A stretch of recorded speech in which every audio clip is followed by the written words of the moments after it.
batch 3 tahun 2025. Perkenalkan, nama saya Argari Akbar, mahasiswa PPGPI dalam jabatan batch 3 tahun 2025, mata pelajaran Pendidikan Agama Islam di LPTK UIN Syarif Hidayatullah, Jakarta. Dengan nomor induk mahasiswa 42500139181. Pada hari ini, Rabu tanggal 8 Oktober 2025, saya akan melaksanakan praktek UKIM di tempat tugas saya di SMA Negeri 34 Jakarta, kelas 10C dengan metode pembelajaran Problem Based Learning dengan materi bab 5, sejarah dan peran tokoh ulama penyebar ajaran Islam di Indonesia. Selamat menyaksikan. Terima kasih. Wassalamualaikum warahmatullahi wabarakatuh. Assalamualaikum.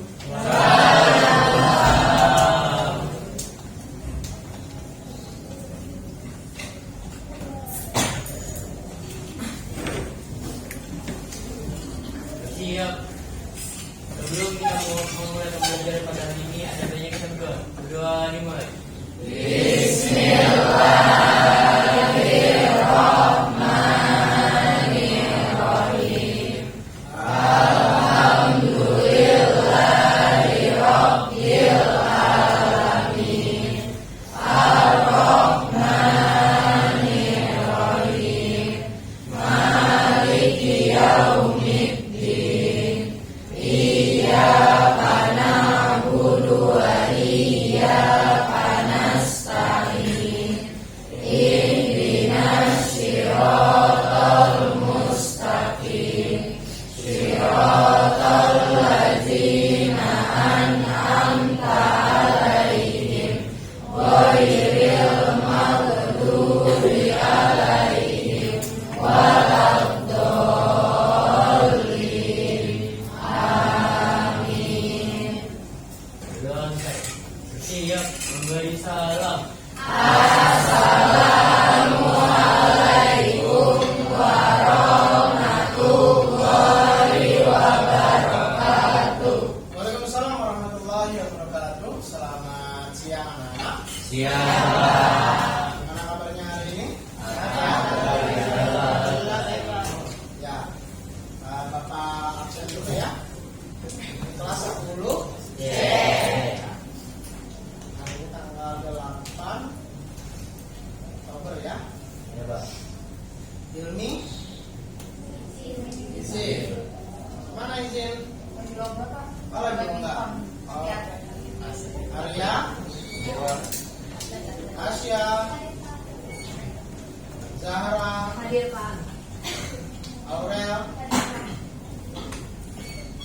Badai, Hadir Pak. Cakra, Hadir, Pak. Lila, Febri, Gea, Hadir Pak. Hanif, Hadir, Pak. Umaira. Baik, anak-anak sekalian kelas 10C yang Bapak banggakan, hari ini kita akan masuk pembelajaran di bab 5 ya, tentang sejarah dan peran tokoh ulama penyebar ajaran Islam di Indonesia. Nah, silakan bukunya boleh dibuka ya, bab 5.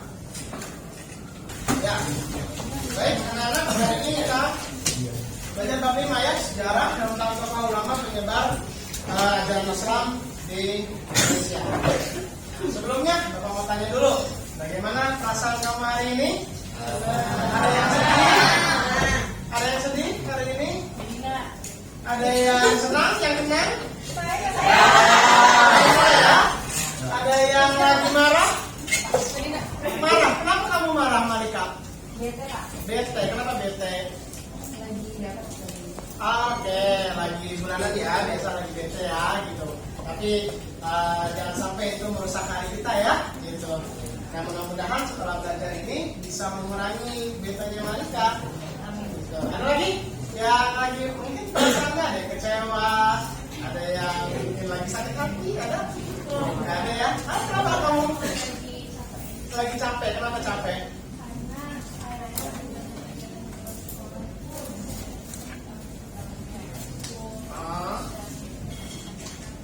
Jadi banyak yang tabrakan, banyak yang padet ya di dalam sekolah.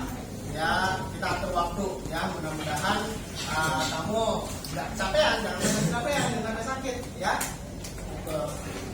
Oke,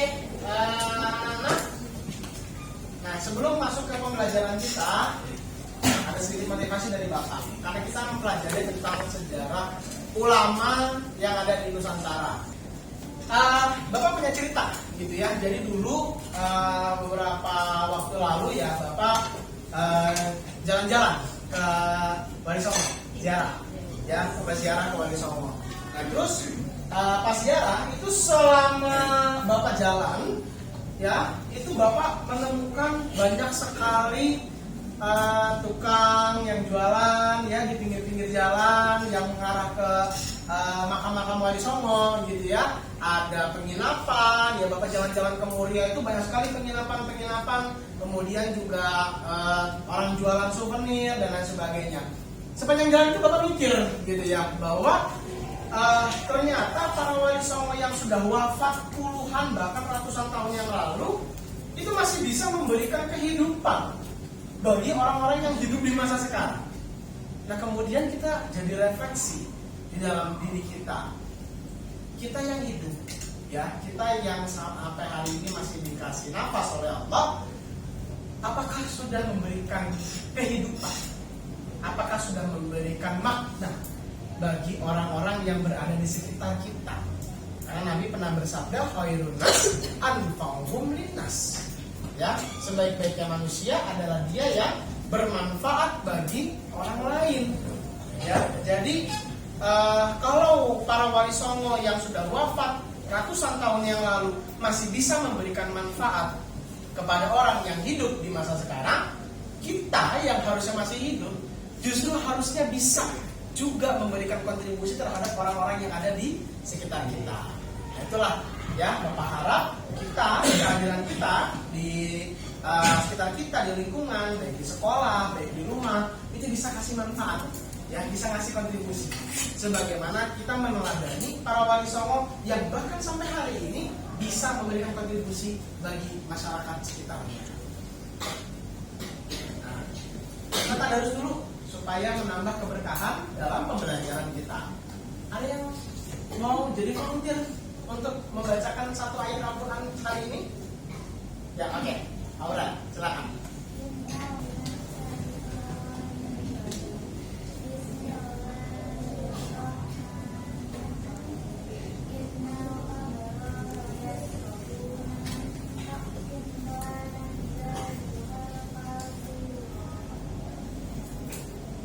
Ya, terima kasih Aurel, ya. Ayat yang Bapak pilih pada siang hari ini ayat yang spesial.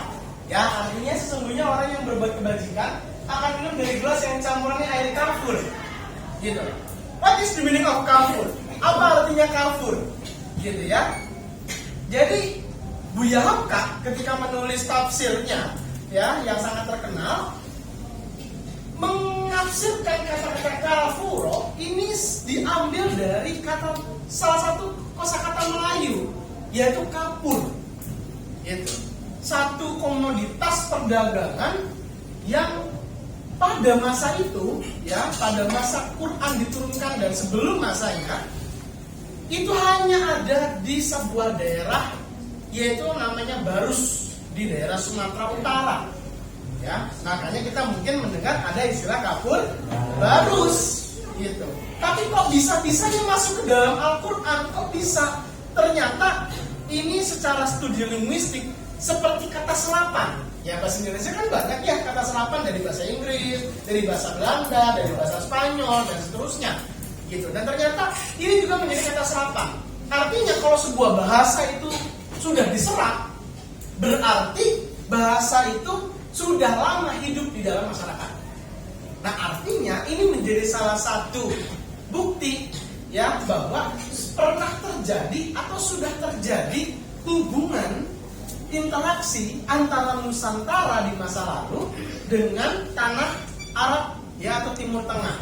Nah, buktinya adalah salah satu kosakata Melayu itu diserap ke dalam bahasa Arab, bahkan ada dalam Al-Quran.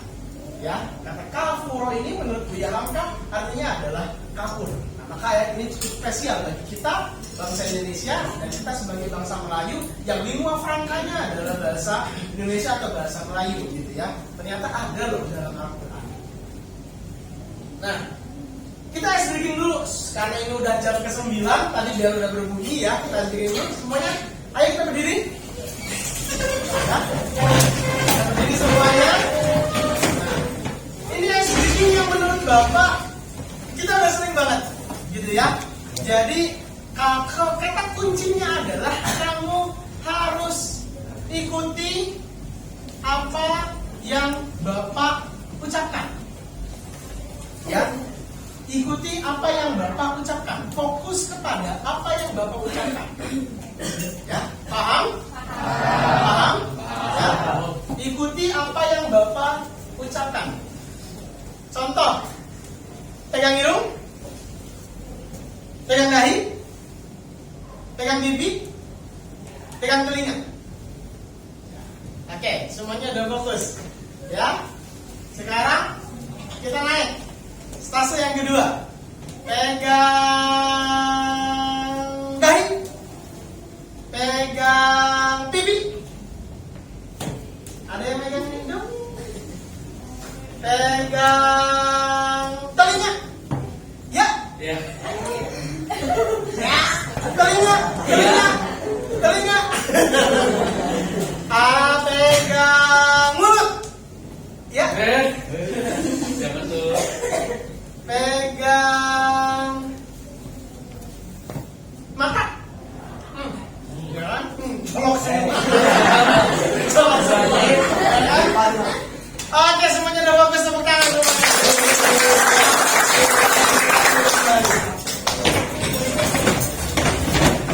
Ya, supaya kita melek matanya nih, ya, karena udah jam 9. Nah, oke. Anak-anak sekalian, ada hal yang perlu kita pikirkan ya pada siang hari ini. Ya, apakah Islam itu lahir di Nusantara? Apakah Islam itu sebenarnya datang dari yang jauh? Ya, kalau kita bicara sejarah, kita selalu bicara ruang dan waktu. Kita selalu bicara ada sinkronik, ada diakronik. Ya, sejarah tidak pernah bisa keluar dari dimensi ruang dan waktu. Maka kalau kita bertanya Islam, ya di Nusantara itu pasti ada awal mulanya. Dia tidak tumbuh secara otomatis, dia tidak lahir secara otomatis. Twing ada di Nusantara, pasti ada sejarahnya. Kenapa dia bisa ada di sini? Dan kenapa juga kita bangsa Indonesia yang justru jauh mungkin dari originnya Islam yang ada di Arab, ya, kok bisa-bisanya jadi mayoritas? Kok bisa-bisanya kita justru jadi negara dengan penduduk terbesar di dunia yang menganut agama Islam? Ini kan menjadi sebuah pertanyaan sebetulnya. Ya, kok bisa ini terjadi? Gitu ya. Justru malah Islam berkembang jauh ribuan kilometer dari tempat kelahirannya sendiri. Maka hari ini anak-anak semuanya kita akan belajar bahwa Islam itu disebarkan melalui apa teorinya, apa pendekatannya, kemudian dari mana saja, saluran apa saja yang digunakan untuk dakwah Islam. Ya, kemudian pada bab ini juga nanti minggu depan kita akan belajar tentang keteladanan, ya, dari para tokoh pendakwah Islam di Nusantara. Nah, ada keterkaitan dengan materi sebelumnya, yaitu ada pada bab 1 tentang fastabiqul khairat atau berlomba-lomba dalam kebaikan. Ya, dakwah yang dilakukan oleh ulama, ya, oleh wali songo itu merupakan wujud dari fastabiqul khairat. Masuknya Islam ke Nusantara tidak hanya sekedar peristiwa sejarah, tapi juga bukti nyata bagaimana para pedagang, para ulama, para mubalik berlomba-lomba dalam kebaikan dengan berbagai cara. Ya, tentunya yang kita tahu, ya, mereka berlomba-lomba untuk bisa menyebarkan Islam sebagai agama yang rahmatan lil alamin, rahmat bagi alam semesta ke seluruh pelosok dunia termasuk ke Indonesia. Ya, kemudian teladan dari fastabiqul khairat ini, para penyebar Islam yang masuk ke Nusantara mengajarkan kepada kita bahwa dakwah itu dilakukan dengan akhlak, ya, bukan dengan kekerasan, bukan dengan peperangan. Karena memang tidak adanya sejarah di Nusantara bahwa Islam disebarkan melalui jalur peperangan. Ya, kemudian ada ini perbedaan metode dakwah. Yang nanti kita akan pelajari itu, dia tidak menjadi sebuah penghalang, justru menjadi sebuah kekayaan. Ada khazanah di dalam dakwah Islam. Kemudian kerjasama saling melengkapi lebih penting daripada mengklaim kebenaran sendiri. Karena dengan kolaborasi, disinilah Islam berkembang. Ya, Islam tidak disebarkan sendiri-sendiri, tidak disebarkan secara individual, tapi disebarkan dengan kolaborasi dan dakwah. Nah, kita nonton video pembelajaran ya. Kalau saya dari awal dulu.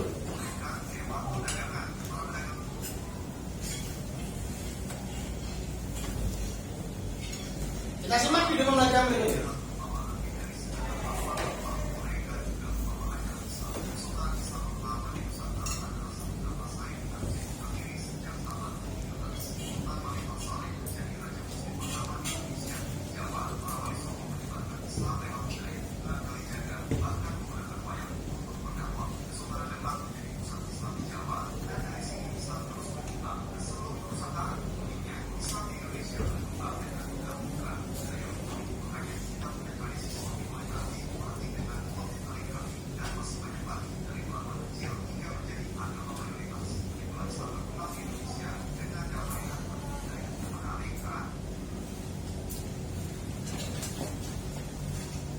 Nah, tujuan pembelajaran kita pada siang hari ini, ya, melalui model pembelajaran problem based learning, peserta didik diharapkan dapat satu menganalisis berbagai teori masuknya Islam ke Nusantara.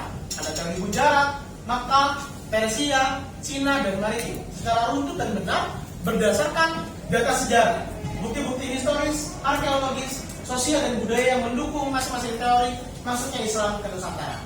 Dua, membandingkan perbedaan latar belakang, jalur, dan pengaruh dari tiap teori untuk memahami dinamika penyebaran Islam di Indonesia. Tiga, menunjukkan sikap positif berupa semangat keteladanan, semangat para penyebar Islam dalam kehidupan sehari-hari. Dan empat, menyajikan hasil analisis tentang teori masuknya Islam ke Nusantara dalam bentuk presentasi kelompok yang argumentatif, kritis, kreatif, dan komunikatif. Nah, perhatikan gambar ini anak-anak. Ini gambar apa? Indonesia. Ini adalah peta penyebaran Islam di Nusantara. Nah, ini ya, kelihatan ya, ada garis-garis merah.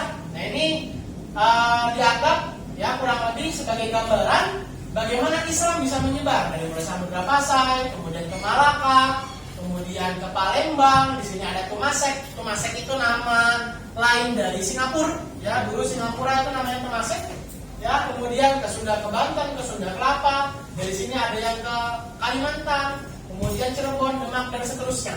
Ya, dan juga kita bisa melihat ada warna ya yang berbeda-beda gitu. Ini bisa dilihat dari perbedaan Islam kapan masuk ke wilayah itu.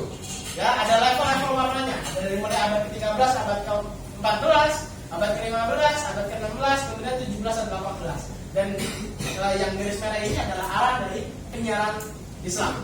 Ya. Kemudian kita lihat ada dua tokoh. Yang atas namanya siapa? Buya.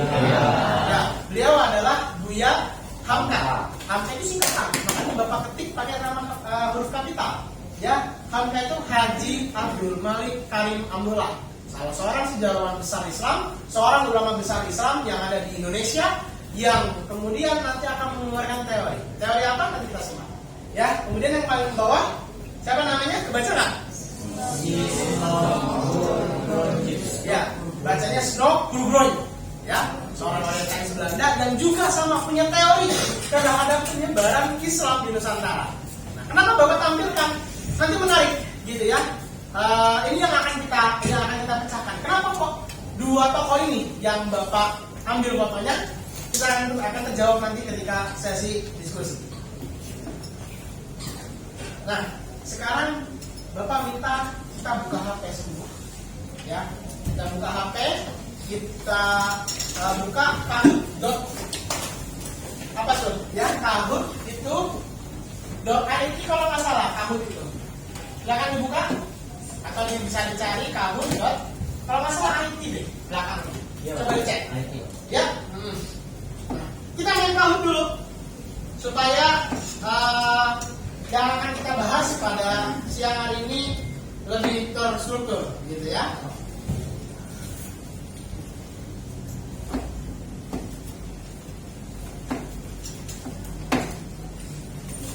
Sudah buka semua?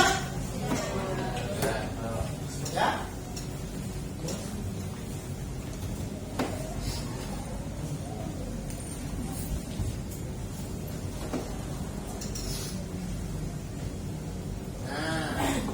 Yuk, silakan dibuka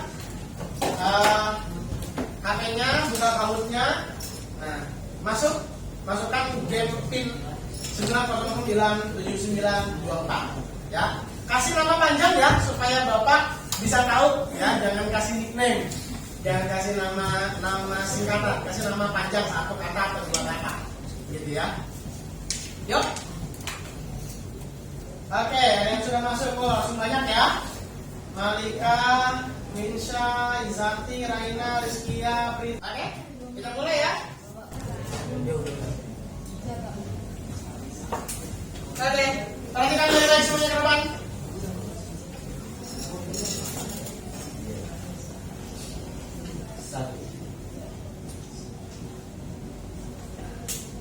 Dijawab, kesultanan Islam pertama di Nusantara adalah cek.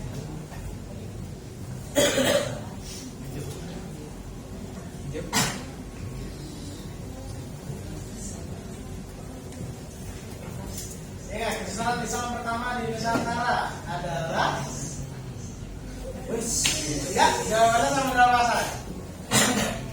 Ada yang jawab Demak 3, Kesultanan Islam 1. Oke, gak apa-apa. Gitu ya. Kita lanjut. Oke, Asia memimpin ya. Ini cepet-cepetan juga ya kalau kamu ya. Selain mudah, cepet juga ya. Oke, kelas yang terakhir podium Nomor 3. kelas 10C.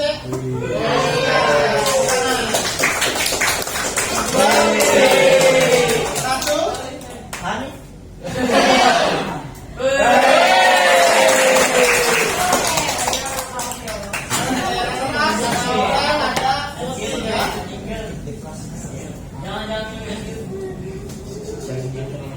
Oke, kita lihat session summary ya, 56% correct answer, awesome. 2 difficult questions, well played ya. Yang paling banyak salah ya, salah satu bukti yang menemukan teori Persia dan teori Persia ditemukan oleh sejarawan terkenal. Jadi kayaknya teori Persia agak sulit ya. Jadi ini adalah masalah ya, salah satu masalah yang akan kita pecahkan ya. Nanti kita pecahkan melalui diskusi. Oke, thank you everyone. Kita balik lagi ke PPT yang tadi ya. Nah ini ya, Bapak berencana untuk membagi kalian menjadi 6 kelompok. Karena kelas ini 36 ya. 6 bagi 6 jadi 6 orang. Kurang lebih dalam satu kelompok minus yang nggak masuk-masuk. Nah, Bapak coba untuk memberikan masalah yang harus kalian pecahkan masing-masing kelompok ya. Pertanyaan nomor 1 sampai 6 yang merupakan kontekstualisasi dari teori yang kita akan pelajari. Ayo buat kelompok. Nah, setiap kelompok berjumlah 5 sampai 6 orang. Duduk sesuai dengan kelompoknya. Kemudian diskusikan dan cari jawaban dari masalah yang telah diberikan dalam LKPD masing-masing. Nanti akan Bapak berikan LKPD ya, dan melalui materi dan sumber lain yang relevan. Kemudian kamu boleh pakai AI ya. Ini sudah zaman AI ya. Kamu boleh pakai AI untuk menjawab pertanyaan dengan caranya tetap membandingkan dengan buku teks. AI itu kita gunakan sebagai sarana ya, bukan sebagai satu-satunya referensi, tapi sarana bagi kita untuk mempersonalisasi jawaban, untuk mencari-cari jawaban, bandingkan ya. Karena bagaimanapun AI kalau misalnya kita tidak menggunakan sama sekali, kita akan ketinggalan zaman. Tapi kalau kita bergantung kepada AI semuanya, ya kita jadi nggak bisa kritis, nggak bisa objektif, ya nggak tahu mana yang benar mana yang salah, karena biasanya AI menyesuaikan jawabannya dengan apa keinginan kita. Nah itu miss yang perlu kita pahami baik-baik terkait dengan AI. Kemudian nanti di akhir kita akan presentasikan hasil jawaban atau hasil diskusi kalian, pemecahan masalah kalian di depan kelas. Ya, sebelum Bapak mau bikin kelompoknya, ya silakan kalian scan dulu untuk baca materi. Ya, scan dulu ya, biar nanti muncul di HP. Kemudian setelah ini baru Bapak akan bagi kalian menjadi kelompok. Ya, silakan di scan, nanti udah muncul di HP-nya baru Bapak bagikan.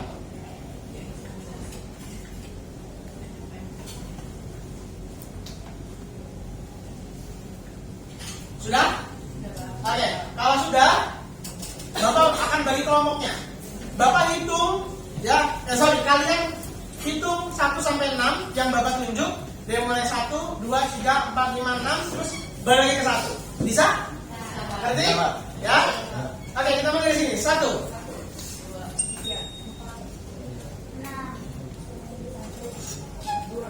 3, 4, 6, lagi. 2, 3, 5, 6, 1, 2, 3, 4, 5, 6, 2, 4, 6, 2. Oke. Yang kelompok 1 kumpul di sini, kelompok 1, kemudian kelompok 2, kelompok 3, kelompok 4, kelompok 5, dan kelompok 6. Silakan. Tapi kemudian Bapak berikan ATKD nya ya. Ini ATKD untuk kelompok 1. Ya, kelompok 1, kelompok 2 di sana ya. Ini ya kelompok 2 ya. Kelompok 2 ya, itu udah ada masalah yang harus kalian pecahkan, kalian diskusikan sebagai kelompok. Ya. Ini materi yang Bapak berikan, isinya ada buku paket. Yang sebelah sini kalau kalian sekarang ada buku paket halaman 121 sampai 146. Yang ini ada makalah ya terkait dengan Islamisasi di Nusantara. Terutama sekali nanti ada permasalahan terkait dengan aksesibilitas, itu bisa dijawab di makalah yang ada di sini ya, tinggal kalian scan. Kalau nggak kelihatan boleh scan ke depan boleh, gitu ya. Oke, waktunya untuk mendiskusikan sekitar 10 sampai 15 menit. Ya, Bapak berikan waktu 10 sampai 15 menit untuk diskusi. Nah, sambil kalian diskusi, sambil kalian mendengarkan ya, Bapak sedikit menjelaskan terkait pemanfaatan AI. Tadi Bapak bilang boleh kita pakai AI, gitu ya. Boleh kita pakai AI. Silakan misalnya kamu ngambil contoh, kita membaca GPT, terus di GPT itu silakan bikin prompt dengan susunan, misalnya analisis secara kritis. Nah ini Bapak kasih orang minta jawaban karena secara deskriptif, tapi analisis argumentatif. Tentang dari Gujarat dan dari Mekah sebagai pembatasan masalah tentang masuknya Islam ke Nusantara. Jelaskan bukti historis arkeologi budaya. Ini untuk mengarahkan jawaban yang objektif dan kritis yang mendukung masing-masing teori, serta bandingkan kekuatan dan kelemahannya untuk memicu jawaban yang kritis. Sertakan pula pandangan Bianca dalam sanggahannya terhadap teori Gujarat, menambahkan pandangan tokoh sebagai referensi. Jadi kalau kamu buka AI, tidak asal-asalan bikin prompt, ya, tapi promptnya ada langkah-langkahnya, gitu ya, supaya jawaban itu tidak asal. Jadi ada personalisasi jawaban dalam AI. Oke, silahkan anak-anak, waktunya sendiri 10 sampai 15 menit. Kalau kalian lebih cepat selesai, lebih baik. Silahkan. Kalian dapat apa? Ini Pak, Sebenarnya? era Islam dikuasai oleh Oke, faktor yang mempengaruhi aksesibilitas penerimaan Islam di Nusantara. Itu kalian bisa cari di makalah Bapak. Ya, makalah yang Bapak kasih, itu kan ada makalah Islam di Nusantara, itu bisa dicari aksesibilitasnya. Oke, kalian bikin poin per poinnya, nanti jangan presentasikan. Ya. Kalau begini, jangan apa? jika Islam masuk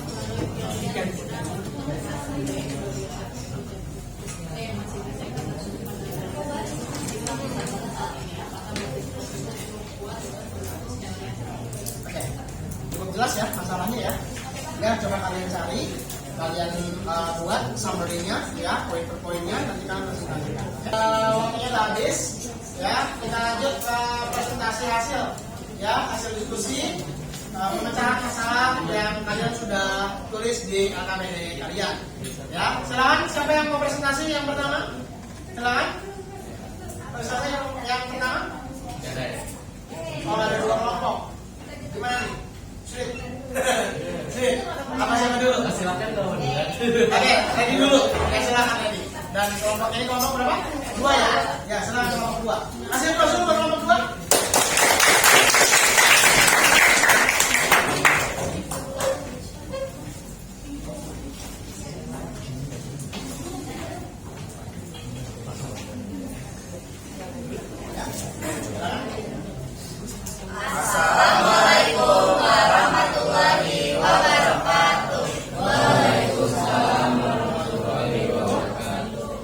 Selamat siang teman-teman semua dan selamat siang juga Pak Dedi.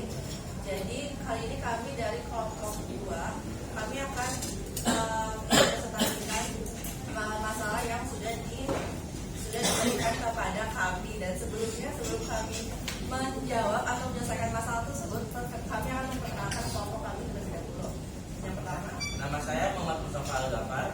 Nama saya Lady Shannon Kirasya. dan saya Rizky Syuparisa. Nama saya Delila. Saya Sarah Kuliah Jali. Saya Mas Fadila Saputra. Nah, di sini masalah yang kami dapatkan adalah Buya Hamka dengan tegas membantah keabsahan teori Gujarat dan mengajukan teori Makkah. Bandingkan argumentasi teori Gujarat dengan bukti yang mendukung teori Makkah. Dari Gujarat ya? Iya. Dari Gujarat. Nah, dari hasil diskusi kami, Buya Hamka adalah seorang ulama, sastrawan, dan sejarawan Muslim Indonesia. Dia menolak teori tersebut. Menurut dia, Islam tidak datang dari Gujarat, melainkan langsung dari Makkah atau Arab. Assalamualaikum warahmatullahi wabarakatuh.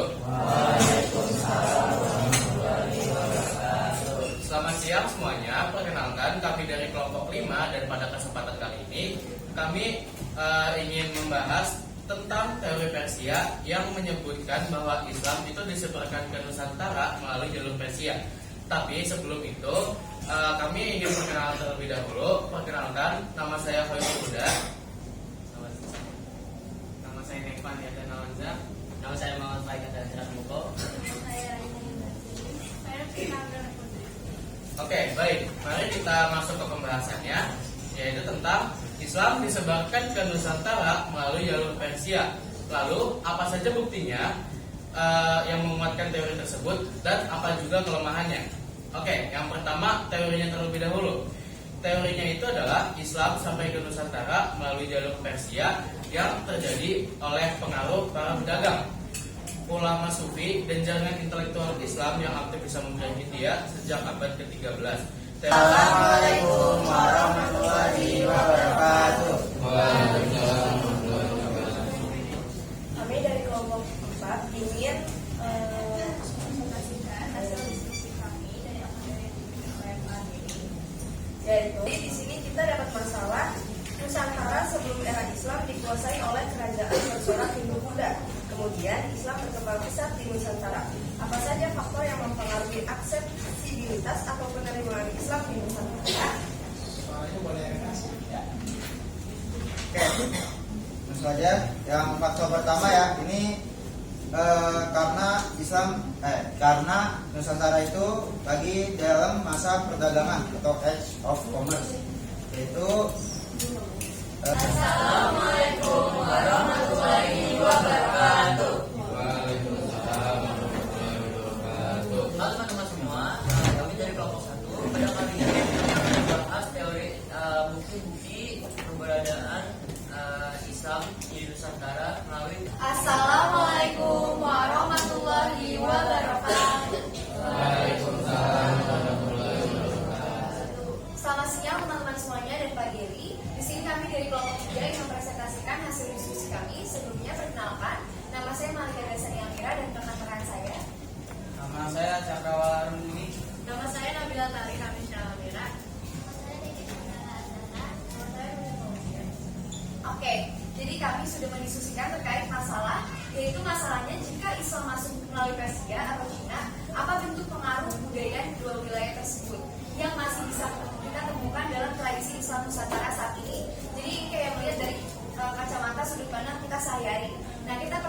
Assalamualaikum warahmatullahi wabarakatuh. Pada kesempatan kali ini, kami akan mempresentasikan tentang hasil diskusi kami tentang masalah yang diberikan oleh Pak Giri. Masalah yang diberikan kepada kami adalah dari beragam teori yang dikemukakan para sejarawan, terdapat saluran masuk dakwah Islam ke Nusantara. Berdasarkan Terima kasih ya kelompok 1 sampai kelompok 6. Ya, Bapak memberikan tanggapan secara keseluruhan saja. Sampai 6 sangat bagus ya presentasinya. Dan tadi Bapak kayaknya melihat ada beberapa poin-poin yang berada di buku paket. Ini berarti kan kalian mencari jawaban dari beragam sumber. Tepuk tangan untuk kita semua.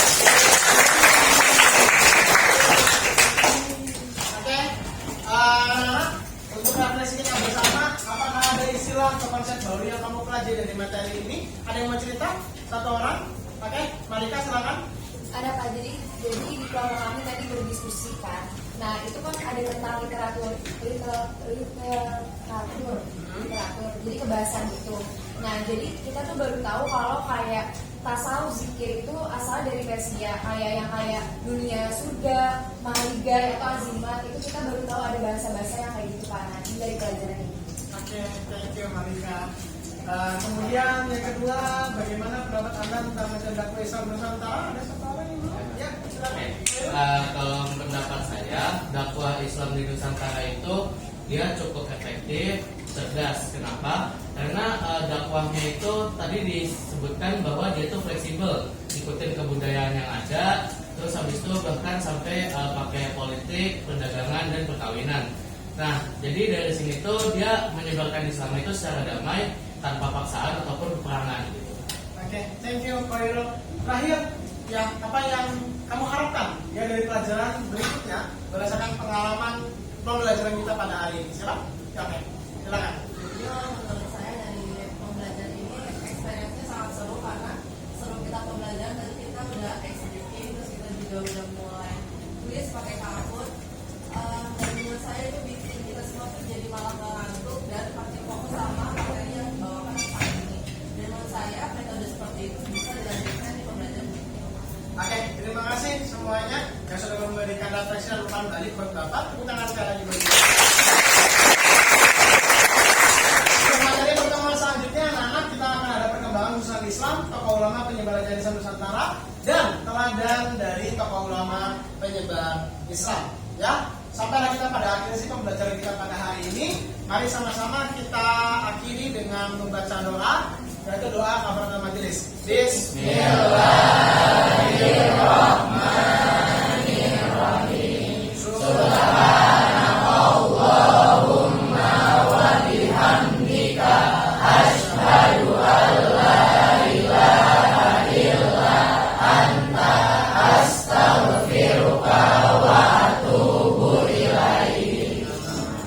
Ya, terima kasih sekali lagi anak-anak. Sampai kita ketemu lagi minggu depan dengan pembelajaran yang lebih seru, menyenangkan, efektif, dan juga tidak lupa pembelajaran yang kritis. Ya, terima kasih sekali lagi. Mohon maaf apabila ada kesalahan dan kekurangan dari Bapak. Billahi taufiq wal hidayah. Assalamualaikum warahmatullahi wabarakatuh. Waalaikumsalam.